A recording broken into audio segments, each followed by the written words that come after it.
জাতীয় সংসদে বিরোধী দলীয় হুইপ আর চিফ হুইপের দায়িত্ব নিয়ে এখন উত্তেজনা বেড়েছে। এবারের ভোটে জোটের জয়ী দলগুলো নিজেদের মধ্যে ক্ষমতার ভাগাভাগি ঠিক করতে যাচ্ছে। তাই জামায়াত, এনসিপি এবং খেলাফতে মজলিসের বৈঠক থেকে উঠে আসতে পারে গুরুত্বপূর্ণ কিছু সিদ্ধান্ত।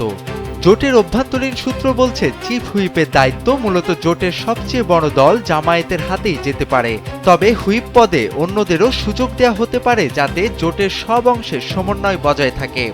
প্রসঙ্গত, হুইপ ও চিফ হুইপরা সংসদে দলের নীতি ও পদক্ষেপ বাস্তবায়নে ভূমিকা রাখেন। স্যান্ডেলিনা সো, রূপচর্চায় আভিজাত্য। ভোটার ও দলের মধ্যে সমন্বয়, বক্তব্য এবং আইন প্রণয়ন প্রক্রিয়ায় তাদের অবদান অনস্বীকার্য।